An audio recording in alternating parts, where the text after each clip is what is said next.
what's about to happen to you, you'd leave now.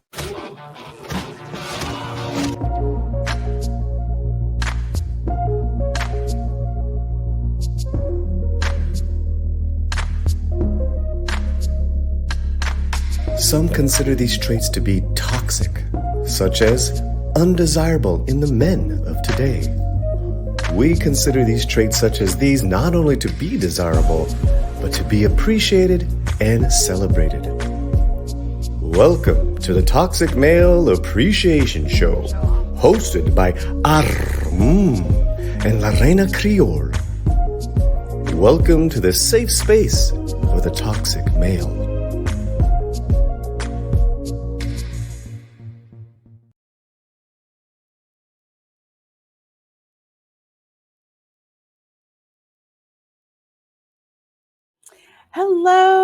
Hello, everyone, and welcome to my channel. I'm Lorena Creole, and this is the Toxic Male Appreciation Show, where we appreciate those traits certain segments of society deem to be toxic in a bad way. And of course, I cannot do the show without my amazing co-host, of Positive Fandom. How are you doing, my dear?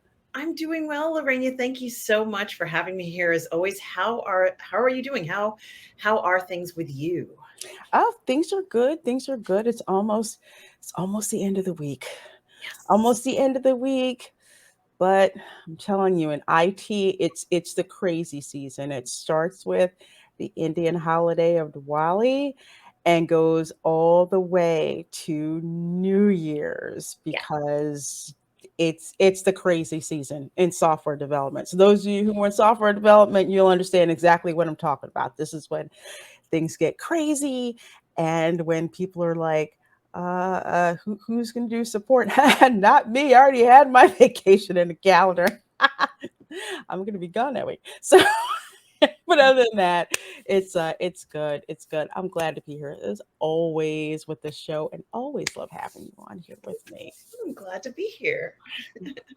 Yes, so we're so glad all of you are here with us watching. And for today's show, I know we're a little behind. We were supposed to finish up the terminal list. We'll get back to that next week. But House of the Dragon recently had its season finale. So, what were your impressions of the finale?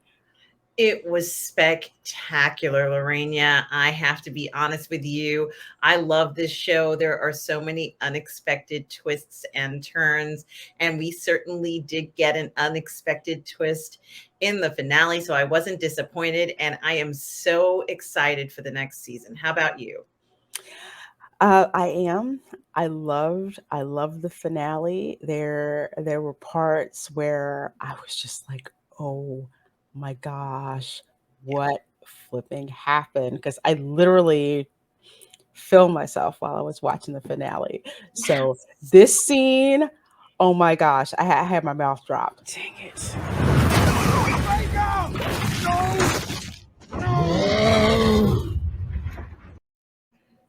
I did not expect for that to happen. I'm like, I Yeah. thought he was just gonna scare him. Yeah. I thought he I was thought gonna that play too. chicken, and the dragon was just like, did that little so and so just throw a fireball at me? Uh, I thought they could completely control these dragons, but it's quite clear that they don't have full control over the dragons. I thought they did, Lorena. This is a whole nother ball game. I was just so surprised. And of course the look of shock on his face when he realized what had happened to his cousin. Yeah. it was just nuts. It was absolutely nuts. But one of the best parts, of course, too, made are lots and lots and lots of parts to this show. But one of the actors who I am so glad that I was introduced to had never heard of before, and that would be English actor Matt Smith. Yes. So, had you ever heard of Matt Smith before? And if so, Where were you first introduced to him? I was first introduced to him on Doctor Who. He does play one of the doctors. I don't know which number doctor he has played, but he is known for playing in Doctor Who before the craziness, like when Doctor Who was, a very popular franchise worldwide, one of the longest running franchises. So, it stopped. They had a few stops and starts in between, but they sure have had a lot of seasons. Mm-hmm. In the modern era, and in the past era, let's say the original series of Doctor Who, I don't know how they refer to it. It's kind of a long running, very well known, very well established British science fiction Mm-hmm. series. And Matt Smith was one of the doctors, and I watched him during his time as a doctor. He was wonderful in the show. So that was the first time that I had seen him, and that's primarily what I knew him for. And of course, after that, um, Mm-hmm. the next time I saw him was as Prince Philip in the Crown series. Wow. Yeah. I I hadn't heard of Matt Smith like at all. So when I saw him in House of the Dragon, I was kind of like, I don't know about this guy. I mean, I didn't really know what to think because I didn't recognize any of the actors. And his portrayal of Daemon Targaryen is what grabbed me because when you first see him, he's sitting on the Iron Throne. And not only is he sitting on the Iron Throne, but he's speaking in High Valerian. It's one thing to be an actor speaking in English, it's a totally different thing to speak it in this fictional language and make it believable. It's like hearing Elfish in oh gosh, in Lord of the Rings. You hear High Valerian in House of the Dragon, considering we first heard it in Game of Thrones. So this guy, as Damon's brother, he stole the show from me. Absolutely stole the show from me. I could have dealt without seeing him naked. I'm like, I don't want to see that again. I'm just saying. I'm just like, uh, just no. But his acting was incredible. And I had to say, who is this guy? And on Twitter, people are telling me, they're like, oh, well, you're now finding out what those of us in Doctor Who fandom have known for a while. I said, excuse me? He was one of the doctors in Doctor Who. They said, yes. I'm like, okay, mental note, must go back, officially start watching Doctor Who. I mean, people had told me various doctors that I should watch in the incarnation of Doctor Who, but Matt Smith is now at the top of my list to go back and watch Doctor Who. Yeah, he certainly was great in that series. Another doctor you should probably check out is Peter Capaldi's, who was, I guess, the last doctor That's another one. Hmm. before it all went, crazy. The crazy Literally. era where we don't even recognize the show anymore. But certainly Matt Smith had quite an impact on the series. And it was a great series when he starred in it, pretty much up until the point when things went crazy. But honestly, Matt Smith has surprised me in so many ways. I had no idea he was going to be in The Crown. So, of course, when I first saw the series, and it started, I guess, maybe around 2016, 2017, my jaw dropped to the ground, and I immediately realized who this was. It was Matt Smith playing Prince Philip, who has been one of the most iconic royals in the world. He's well known, of course. There he is, and quite a pretty good resemblance Yeah. to Prince Philip. Certainly has quite a bit of his countenance. And to be honest with you, he played the role with so much dignity and care. He was extremely good with the accent, with Prince Philip's accent. These upper class British accents Hmm. do sound different than everyone else's accents, and they're not the easiest ones to learn. So they do have to have these vocal coaches to learn the accent properly in their own language.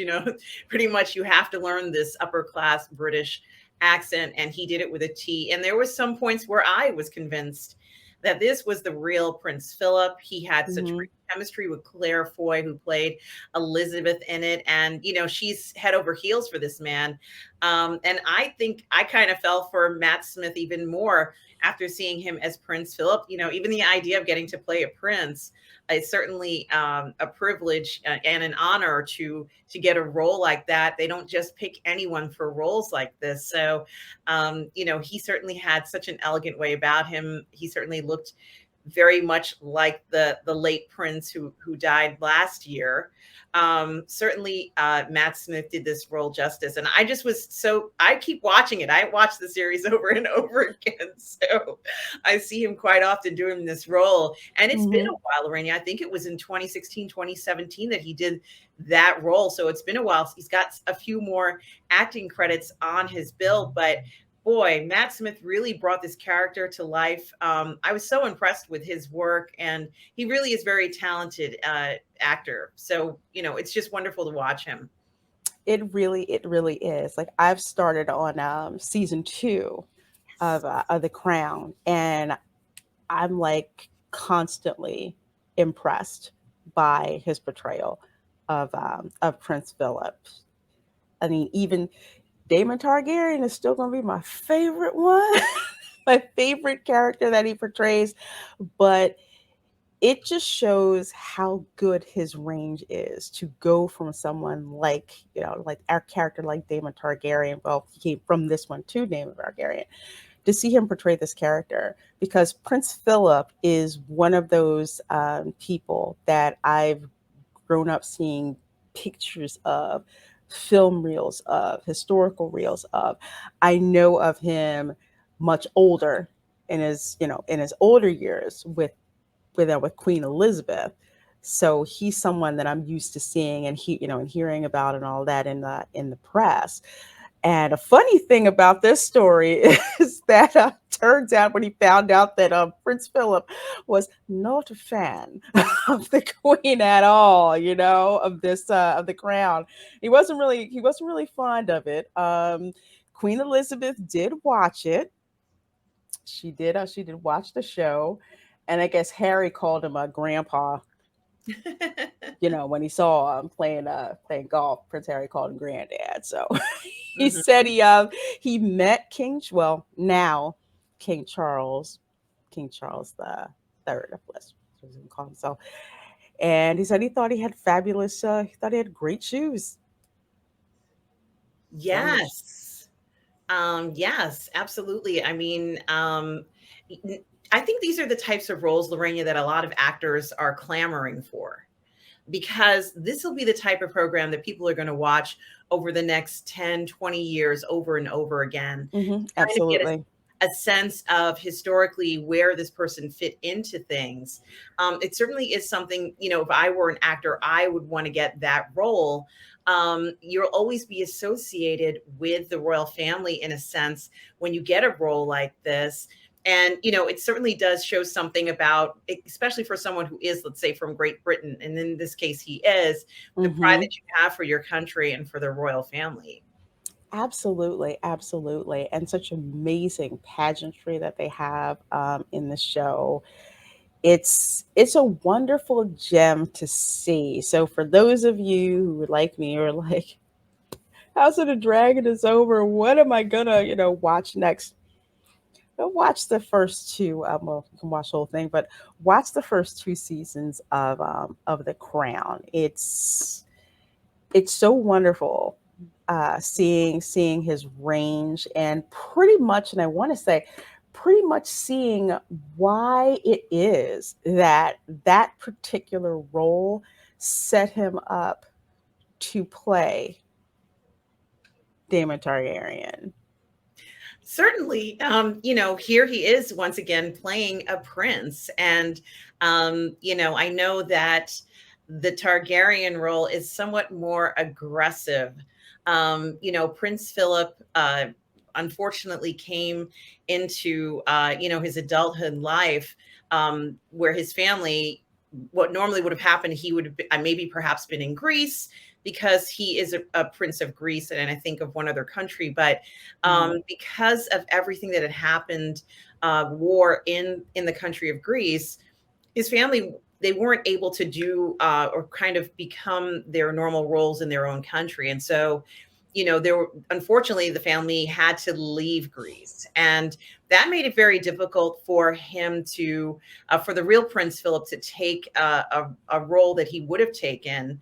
So, it's true that he fell in love with Queen Elizabeth, and the rest, of course, is history. But what a very interesting fact that he now plays another prince, of course, in Game of Thrones, where they are absolutely clamoring for power each and every day, Lorena. There's so much of trying to grasp that bit of control in everything. And it almost feels a lot of times like things could sway either way in Game of Thrones, which I think is, or House of the Dragon, which is, I think, why people really do have an appeal for the show, because it does feel like everything is kind of teeter-tottering, doesn't it?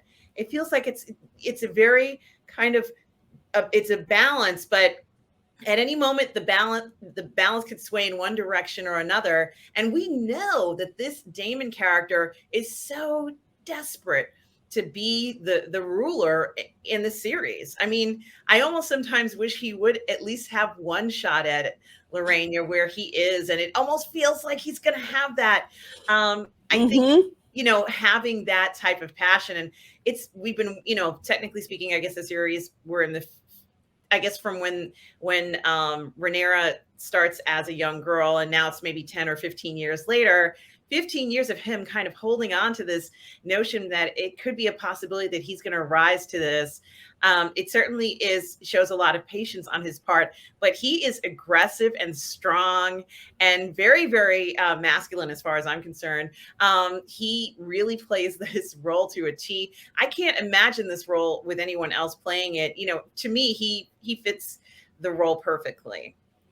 He really does. Without even knowing his prior work, the fact that I bought in so quickly into this character shows the strength of his acting, with like his facial expressions, how he interacts, with the characters.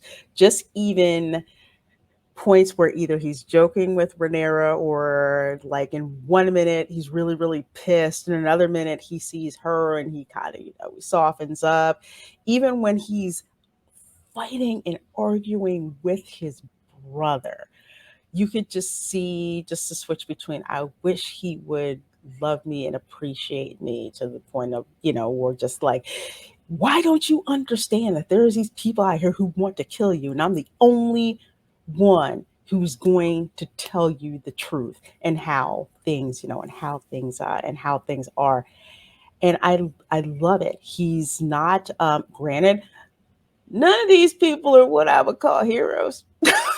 They're just not. Game of Thrones are just freaking irredeemable. They just are. And that's kind of part of the appeal. You really can't say who's the good guy, who's the bad guy. I mean, King Viserys is about as close to a good guy as you're going to get. But because he's such a good guy, everything is just crumbling, around him. And with Damon's character, he's not afraid to be protective of his brother.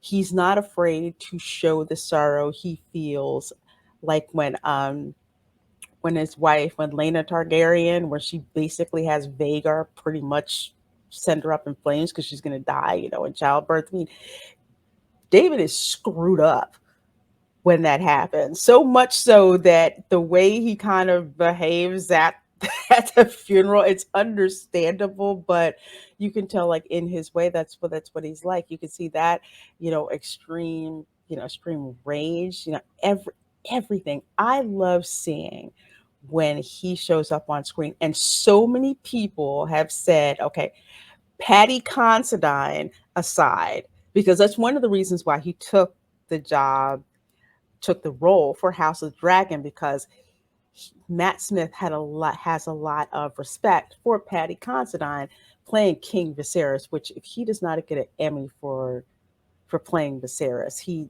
got robbed. Absolutely got robbed. So next to Patty Considine as King Viserys, Matt Damon's portrayal. Oh God, I said Matt Damon. Oh, excuse me. Matt Smith's portrayal of Daemon Targaryen.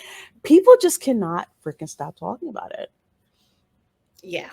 Yeah, it's because I honestly think while it's true that Cassadine is sort of the rock in this, it feels like Matt Smith is the driving force a lot of times.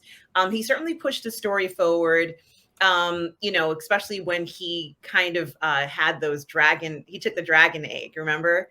And Mm-hmm. he's doing very specific things, where he took Rhaenyra to the brothel place and, hi.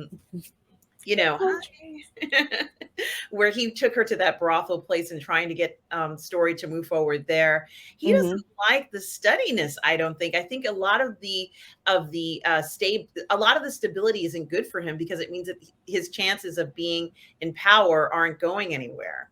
So in those first few episodes where he's kind of trying to rock the boat a little bit, it certainly is because he sees that there are opportunities that aren't being acted on. And we got a sense of his strength and power when he fought against those crab men, the crab.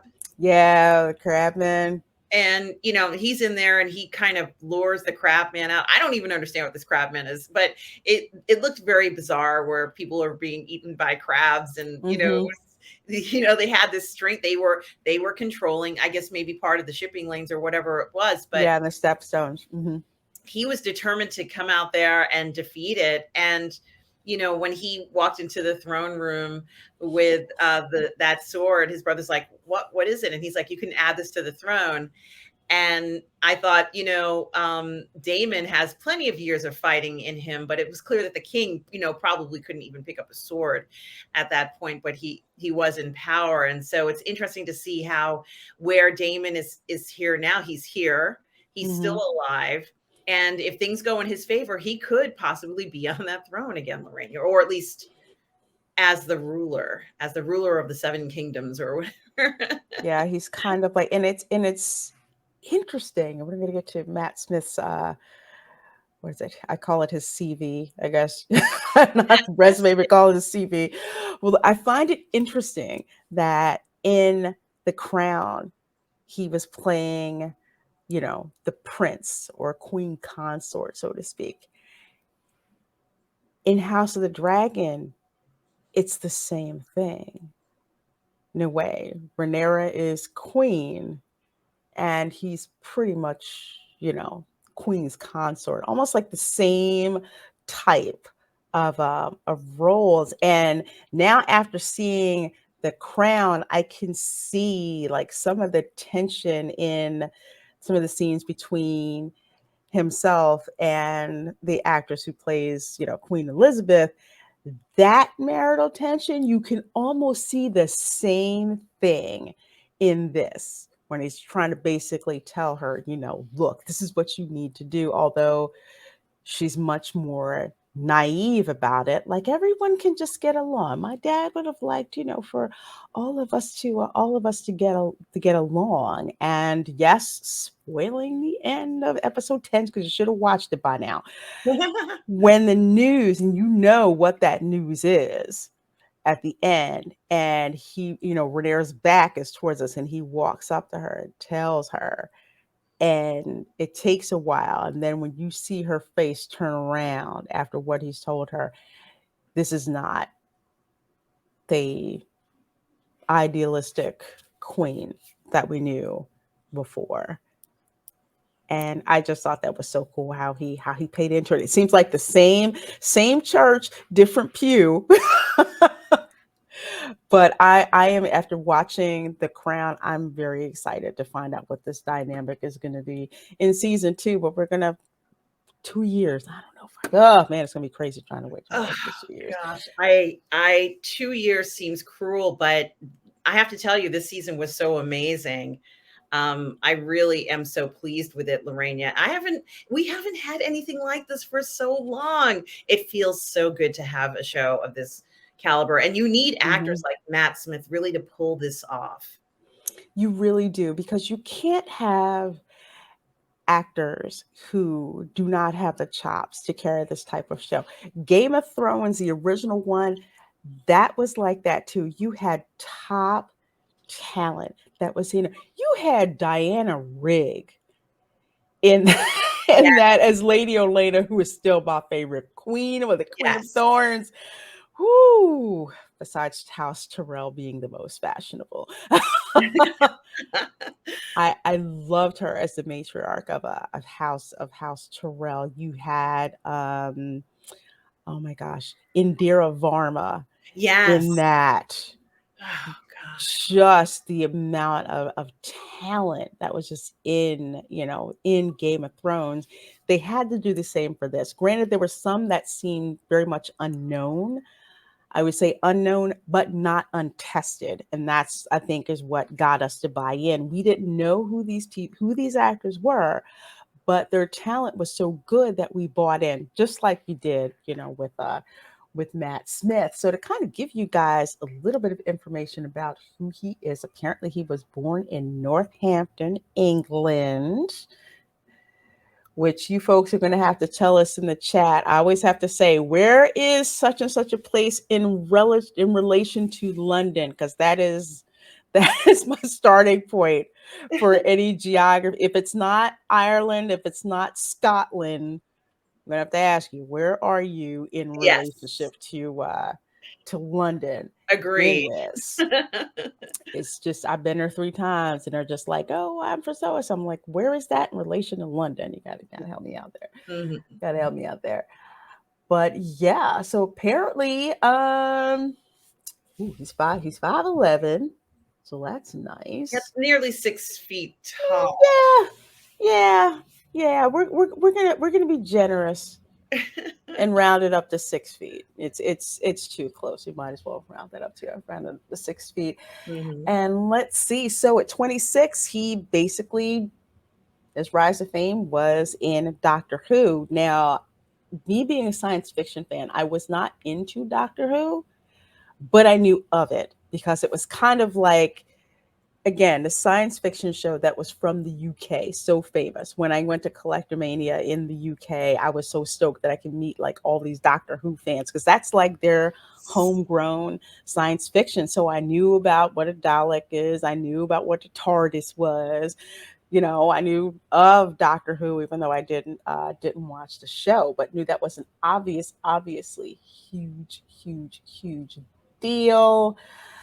Let's see, studied drama and creative writing at the University of East Anglia. I know where East Anglia is. Where is it, Lorena? I have no idea. It's like, so there's London, and think of like London and a piece of land that shoots out like Long Island. Yes, yes. That's that part that shoots out like Long Island. That's like East Anglia. Okay, okay, good. Yeah, that's like East Anglia. So it's kind of like what it looks like. And yeah, so he was like Doctor Who. Yes, He yes. was actually a footballer. Wow. Yes, he was a footballer. But and had considered turning pro, but had to give it up following a back injury and turned to acting instead. So it's our benefit. Yes. Yes. And it's funny how many actors who were like in sports and then got injured and like, I got to do something else. And they wind up, going into acting. So that's very, very, very interesting. Very Absolutely. interesting. Yeah. His favorite band is Radiohead.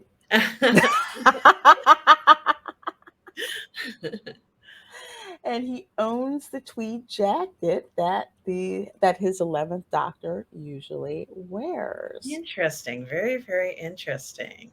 So very, very, very cool. Yeah. Let's see, Yeah. there's so much stuff.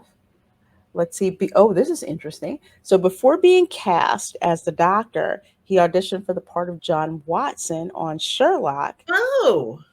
Oh. Yes. Interesting. So wow. Okay. And Mm-hmm. it went to Benedict Cumberbatch, right? Yes.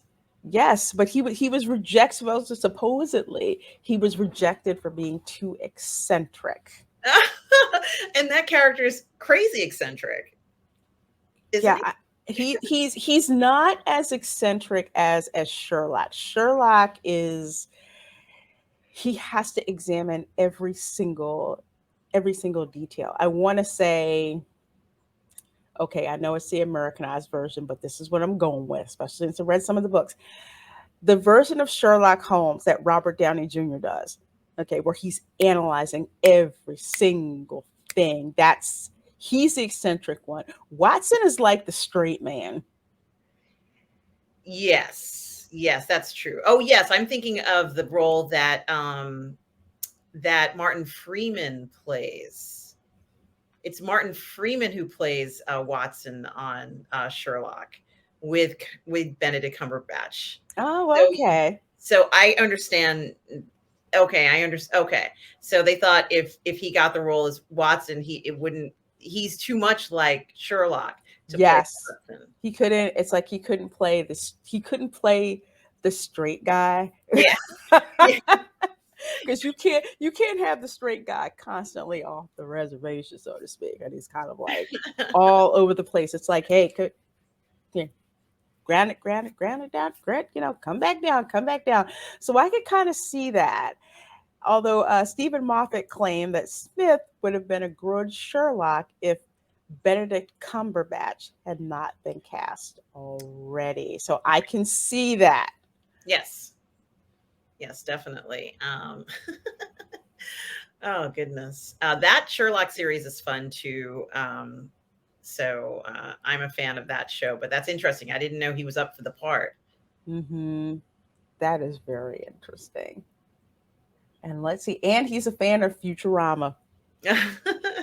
I liked Futurama.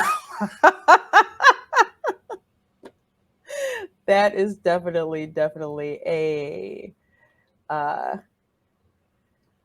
definitely a guilty pleasure of mine. And let's see, when he found out Jodie Whittaker had been cast as the first female Doctor, he called her up and sang the entire Doctor Who theme into her voicemail. I didn't know there. Oh yeah, I guess he hummed it. That's very interesting. Oh my gosh. Oh my goodness. Wow. That's funny. That is very funny. Let's see. Nominated in 2018, the Emmy Award in the Supporting Actor in a Drama Series category for his role as Prince Philip, Duke of Edinburgh in The Crown. I can see why, but lost to Peter Dinklage from Game of Thrones. Yeah, that must have hurt. That's tough because Peter Dinklage was excellent in Game of Thrones. That's a tough one because Game of Thrones, many more people were watching Game of Thrones than The Crown. So Oh yeah, that's that I'm like, oh, Yeah. that must have really hurt me too because he Yeah. freaking killed it. He killed it. And apparently he was considered for, let's see, the Joker in Suicide Squad and considered for Mysterio in Spider-Man Far From Home. Interesting. I'm really well, I don't know how long House of the Dragon has. Well, I'm pretty sure he's gonna get into other things. Hopefully, let's see what they've got on tap for him. I feel so greedy. I'm just like, I want to see what else he's in. I want to see what else he's in. I want to see what else he's up to. Let's see, something called Starved Acre. Never heard of that before. Never heard of it. Let's see what this is about. Idyllic rural family life of a couple is thrown into turmoil when their son starts acting out of character. Don't know what this is, but I know Elf Karen is in it. I'm going to be calling her Elf Karen for eons. She can't live it down. She'll never live this down. No, she never will. something she's always going to be associated with. Exactly. Poor girl. Exactly. So I'm not sure where this is going to be. It may be maybe a British production. Mhm. So it's based on a novel. So that'll Hmm. be interesting to see. Starve Acre. So we'll have to see what comes out with that. Now, I forgot he was in Morbius. Yes, I didn't see that. Did you? Yes, and I'm kind of embarrassed I didn't realize it. That's who he was. I knew his character in Morbius was a little um how would I say? He was really eccentric actually. And I didn't quite buy him as a villain. He was okay. I think the writing had more to do with it than his acting. Right, right. Morbius was just a it's a bad movie. It's worth the Mystery Science Theater 3000 treatment. It really is. It's worth Oh, it really is worth that. I will tell you. It's worth that. It's kind of one of those movies where it's so bad, it's good to make fun of. my So, goodness. yeah, it wasn't that great, but it's just fun to throw on and kind of like laugh at because there are parts like that to kind of laugh at. But his character was okay. I didn't like how it was written. His acting was as much as you could do. It's kind of hard when you see good actors in not so great roles. So I'm kind of glad my brain wiped knowing who he was in this because I think it would have just completely tainted me for whatever. But Morbius is a good one to make fun of. Like there is a very very nice love story that is in it. I will say that. It's kind of like I really wish it could have been more Bram Stoker Dracula, and that part's missing. Right. So I kind of got issues with it. But apparently Morbius was a character in the comics, but a lot of people who were fans of him or of his character said that this movie didn't really do very well. It I, wasn't it wasn't interesting at all. It was bad. yeah, I heard it was a little disappointing, unfortunately, but that's what's so good about this series with House of the Dragons, that we have so many hours to rewatch this stuff. Um, Mhm. certainly, it's a victory in the sense of the production value of the show, which it really is maybe the best one I've seen. There was so much work that went into this. Even there are some series that have different tones, and in some of the scenes in the series where they'll be in a castle and it's dark inside, and they planned Mhm. all of this, like the coloring of everything, the the way the walls look. Some of it has like a slick appearance, some of it has like a gritty appearance, or it has a sharp edges, and Mhm. everything from the fireplaces to the placement of that incredible table. I mean, there were so many very specific things about this series that must have cost a lot of money and a lot of time to get right. All the armor, all of the Mhm. clothing, and of course the wigs, that everybody, Absolutely. depending upon which role you're playing, you have to put on. But this just has been such an immersion. Maybe the most immersive series I've ever seen, honestly, other than maybe The Dark Crystal.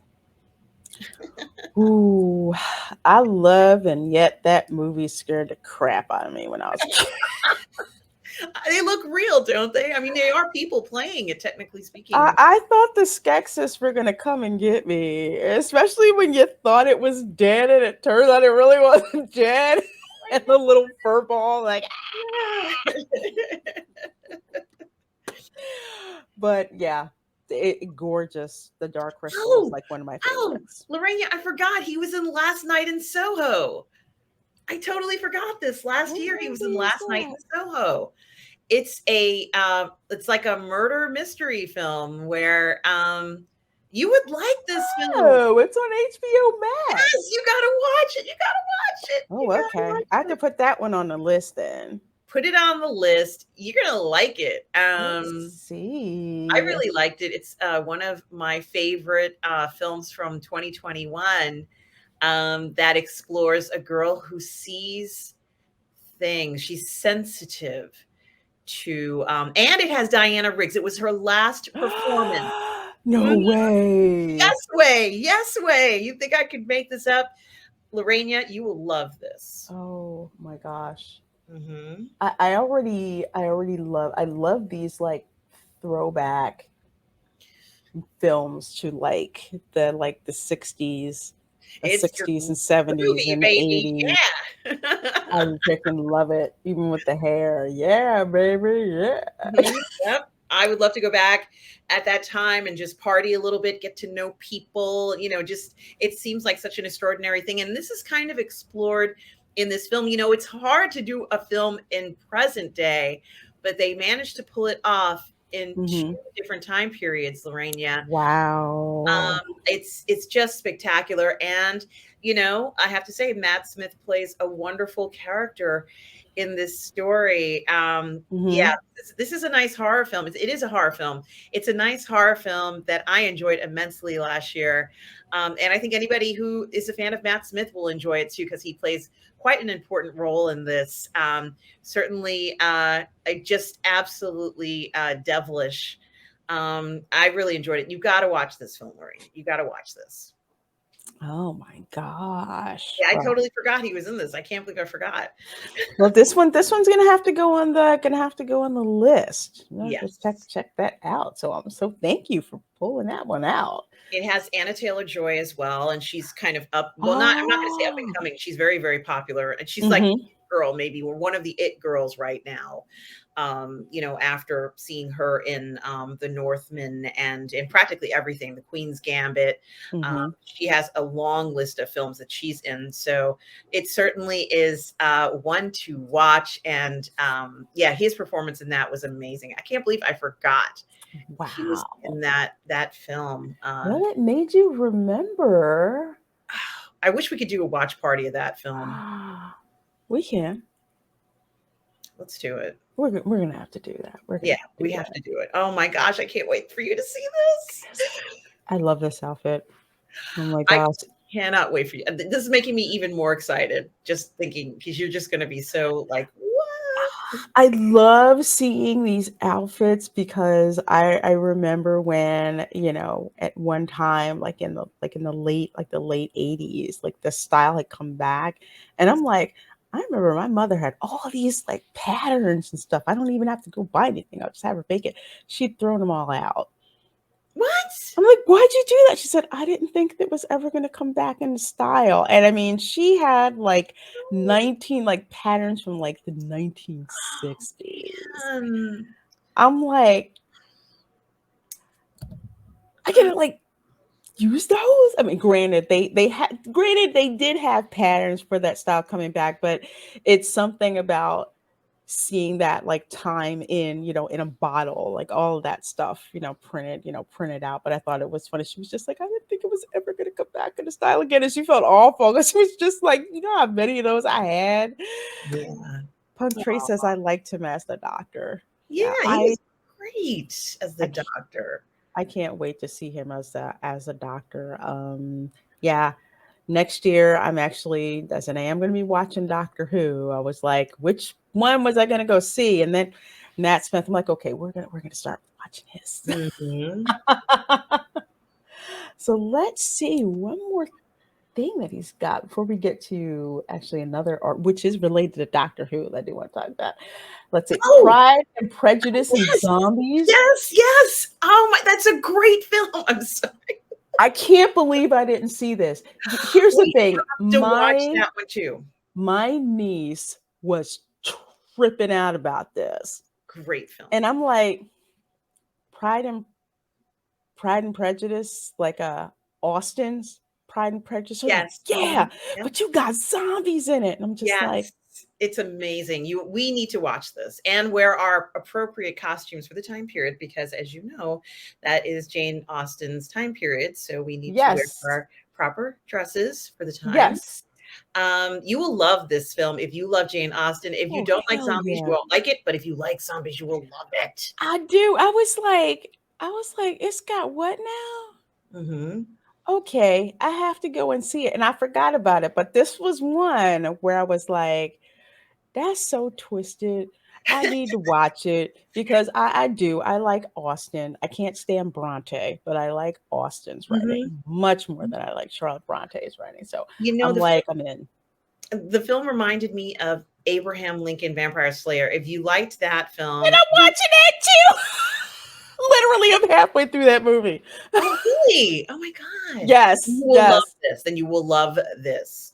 You will love it. And I thought about this Abraham Lincoln Vampire Slayer, and he even today he draws attention. Our former president. It is true, we have respect for him and everything, but I just thought it was very interesting to put him in a supernatural uh realm. To put there he Oh, is. wow. Yeah. He looks very puritanical. Absolutely, spare the rod, spoil the child. There. Wow. Yeah. Oh, that is hilarious. He Oh don't my play. gosh. This version of him, he doesn't play. It's like your penance will be read the scripture 300 times. Okay. Wow. Never heard of this movie. Punk Trace, I own it. it was such a one-off. Yes, I own it.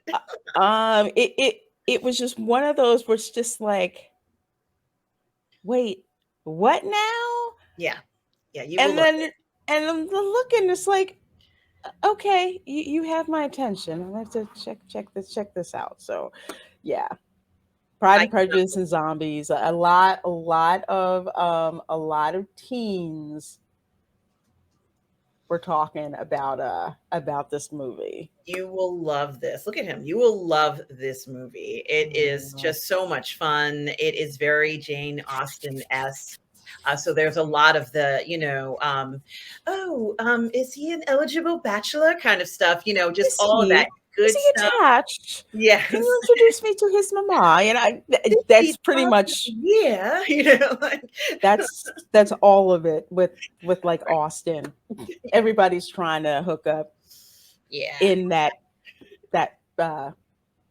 sense of the times. Put it that way. absolutely. Absolutely. Holy Get your dowries ready, ladies. yes. Um, Yes. Get them ready. Have your and it's time to fight zombies too. So, yes. And time to fight zombies. oh my Freaking love gosh, that. That is hilarious. yeah, it really was very creative, and so well done. And Wow. it was aside from the zombies, it was incredibly time appropriate. The costumes were beautiful. All of that stuff was done to a T. Certainly made it more enjoyable, especially for those Mhm. of us who love that time period. Yes. Oh, absolutely. And of course, get Yes. this one here. Yeah. I don't know who that is. I Yeah. know who that is. Uh, but yes, Matt Smith indeed was in it. Yes, he Let's was. see, as the doctor. Mhm. That's a 10-year Trying to run. find That's a his long picture. run, Lorena. Wow. Run. He's got the bow tie going on. Bow Mhm. tie. He That was is incredible. so cool.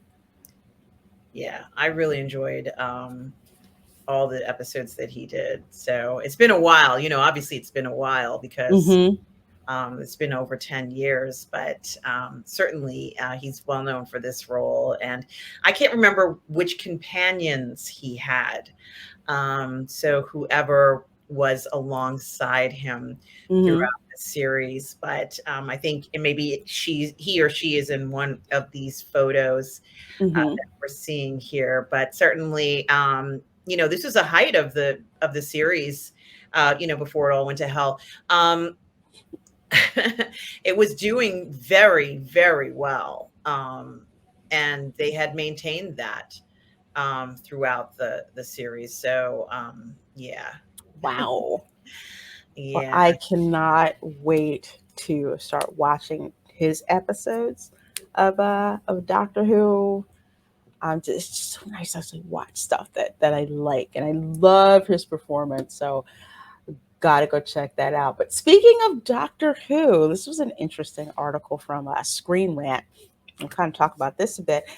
Doctor Who was a harder job than House of the Dragon, Mhm. says Matt Smith. Wow.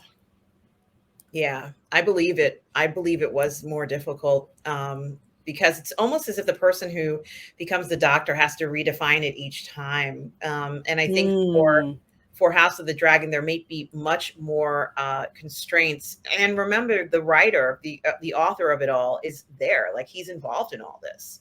So I'm sure if he sees something he doesn't like, for example, you remember they did the first version of Game of Thrones, and he did away with it because he didn't care for the tone. So hmm I know Martin would do the same if it didn't work, if he felt an actor wasn't playing the role. I think that these characters are incredibly well defined, but the doctor regenerates. Like, it's a new doctor each time. Who is this person? A lot of times you have to create that character, and that seems more of a challenge to me. What do you think, Lorraine?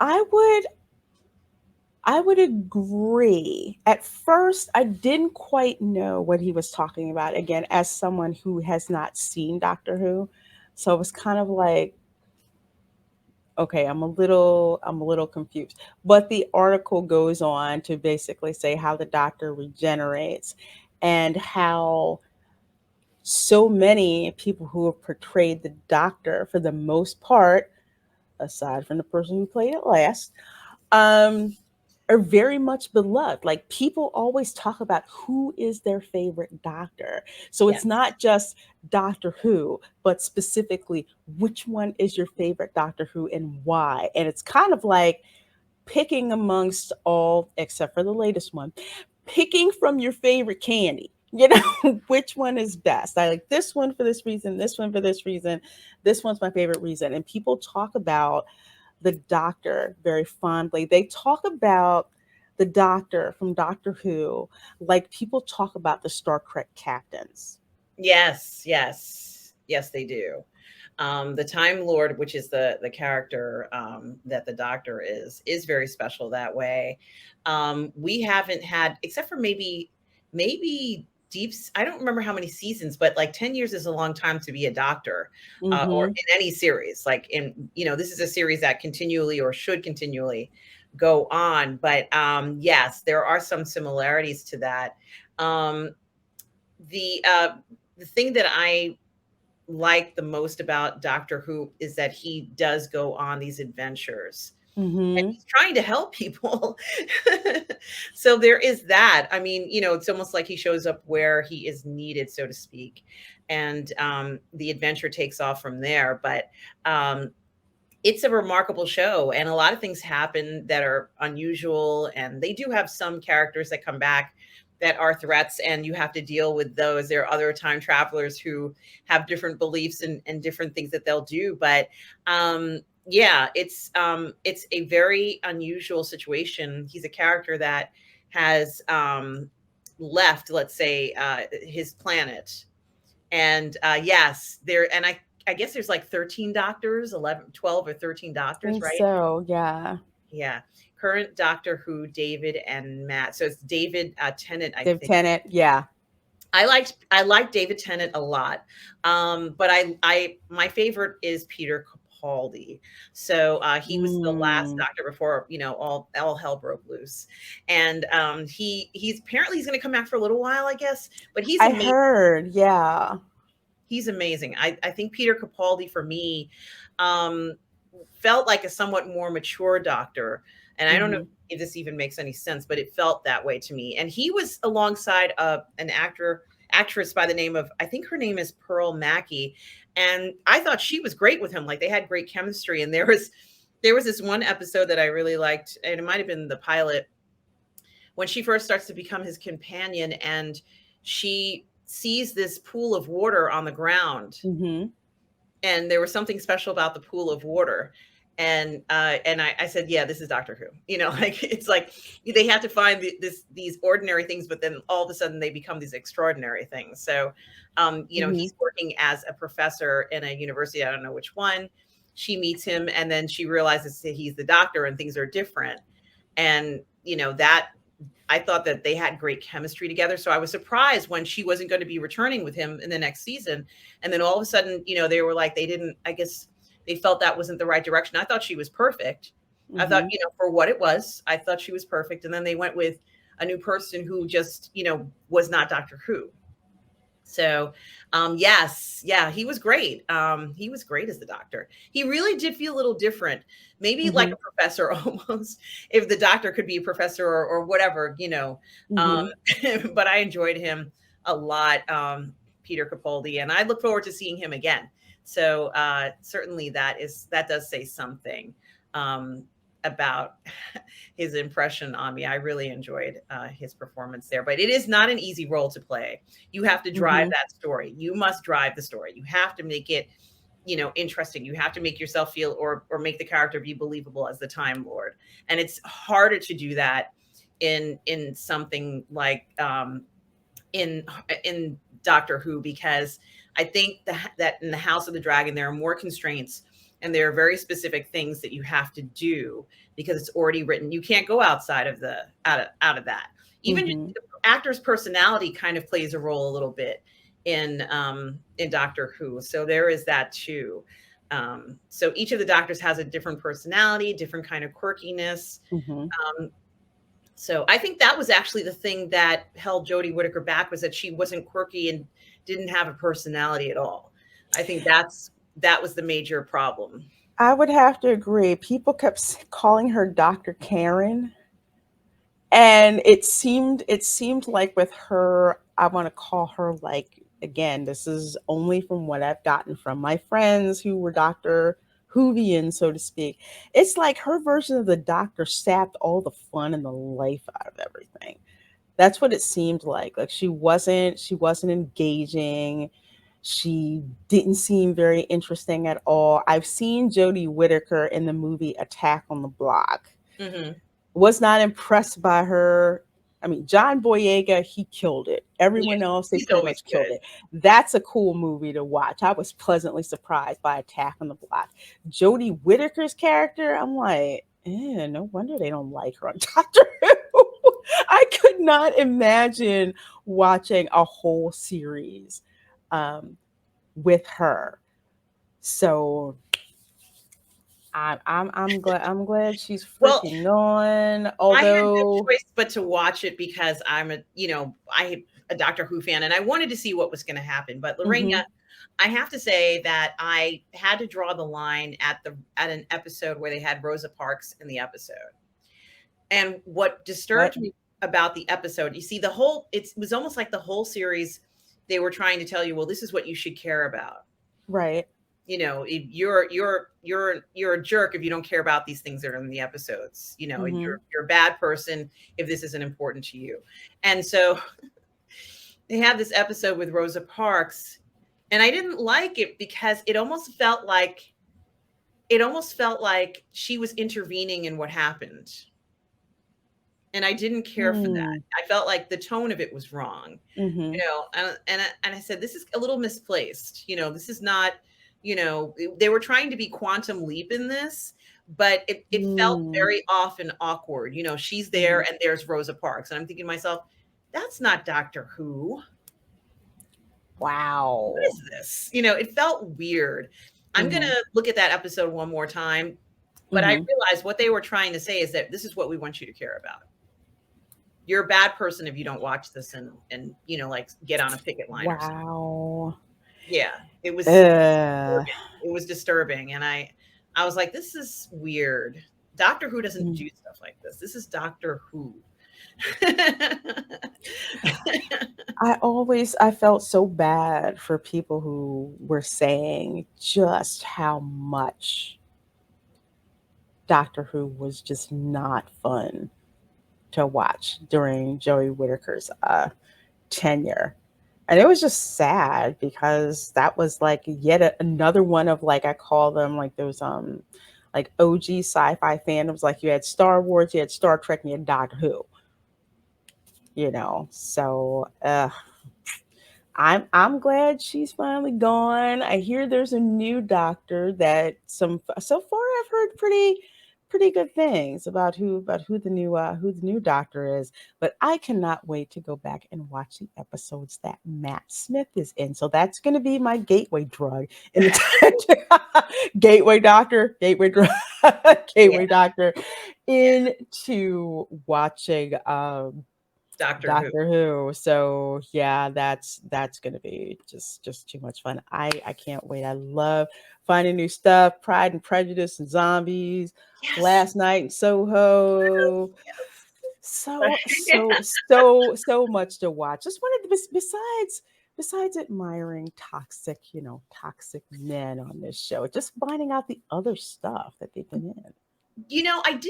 I didn't necessarily, I know we're wrapping up and I didn't necessarily go into this, but Doctor Who might be considered a toxic male Why is that?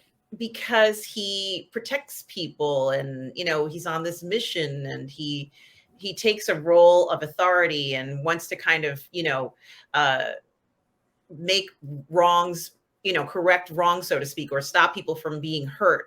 And Hmm. so a lot of times in these missions, he'll know how to solve the problem. He's an alien. So Hmm. he has a solution to the problem and he shows up where he's needed. And, that is, I do kind of consider that a male trait because men do things like this. Yes, very, very much so. And you notice like the male characters that people seem to gravitate around the most, admire the most, or miss the most are those traditional male traits like protection and all of that protection, providing, guidance, leadership. Not that women can't be leaders, but that's a different type of show. Um, that's what we like to see. Mhm. And I believe that honestly, because that toxic male part was missing in Jodie Whittaker, that's the reason why it just didn't go well. So this new doctor, uh, Yeah, it's cutie Gatwa. I think Gatwa. it's cutie Okay. Gatwa. I know I'm Okay. pronouncing it wrong. I'm sorry. Oh, that's okay.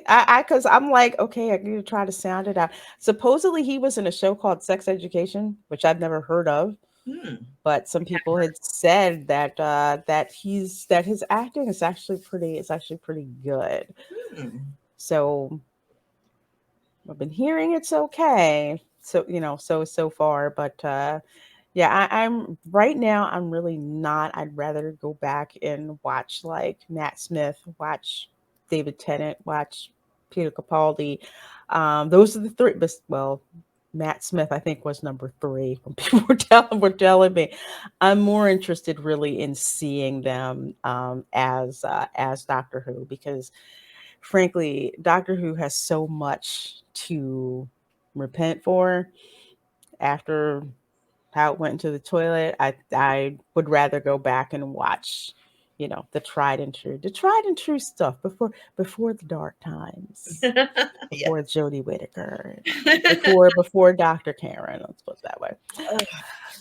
Well, any last thoughts on Matt Smith before we wrap up? Yes, he has an incredible body of work. So certainly there's a lot to watch and rewatch and enjoy, from The Doctor to The Crown to Mhm. a lot of the films he's been in, the two Last Night in Soho and Pride and Prejudice and Zombies. Certainly some stellar Mhm. standout films, definitely different stuff.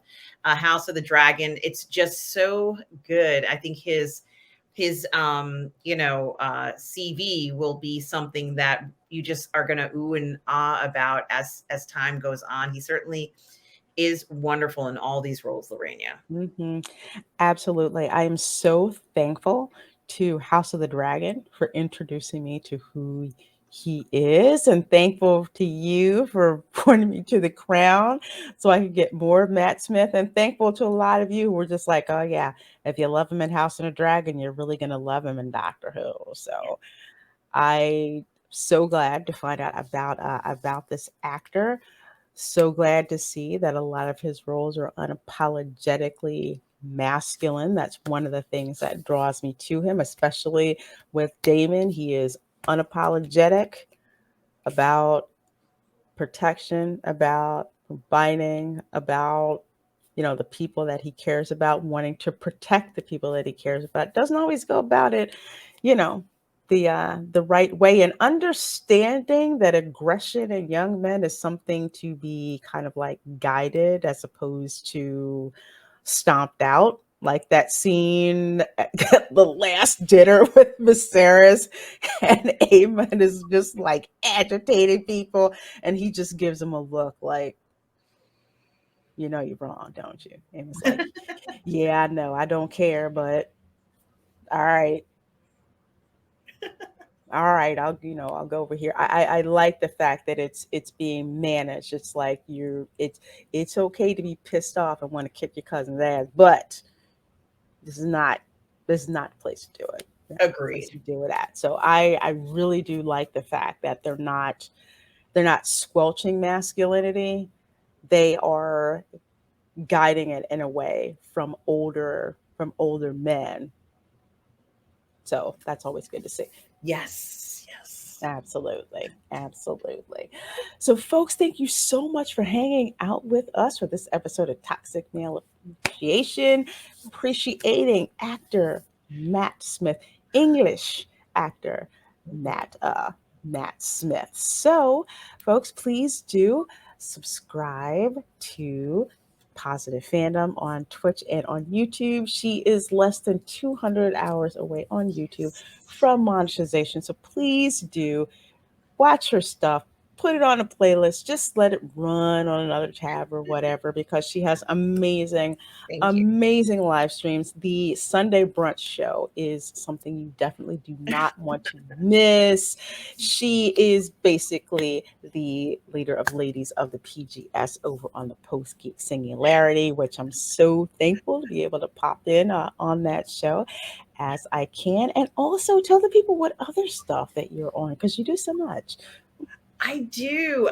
Well, sometimes I am on Aries Tarrington Market Show on his channel. His streams are usually Mondays and Wednesdays that I might be on, and also, yeah, I do a lot. Come to think of it, sometimes I'm on the 1/6 Scale Man Network, which is Leo Rockwell's channel for Uncivilized Scoundrels, which I'll be on tonight Mm. at 9, and oftentimes the Say What Show. Fridays at 12 p.m. Eastern, I am on Midnight's Edge in the Morning with Tom and Andre. Um, I'm also on sometimes on Friday nights on Midnight Musings with Robert Meyer Burnett on the Post Geek Singularity. So those are just a few of the things I'm doing. And of course, the live streams that I do with you, Lorena, we're doing one tomorrow night for an anime show. Is it Afrojack? Um, I'm sorry, Afro Samurai. I'm sorry, I had a blank. I'm like, Afro. Yeah, I remember who that artist is. Yes, it is Afro Samurai, one of my favorite animes. If you like hip hop music, the soundtrack is done by the RZA of the Wu-Tang Clan, voiced by Samuel L. Jackson. So we're going to be going through the 5-episode series. The first 3 episodes this Friday. Then we have the next 2 episodes. And then eventually we're going to complete the whole murder session by doing a watch party of Afro Samurai Resurrection, the movie. So definitely one of those animes that have just an amazing, amazing soundtrack. So cannot wait. We have our watch parties actually over on Scener. So please do make sure that you're following me on Scener, because you never know. We could just pop up an impromptu watch party and just, be there. So it's going to be absolute, absolute, absolute blast. So, folks, thank you so much for hanging out here with me again. Please do subscribe to her.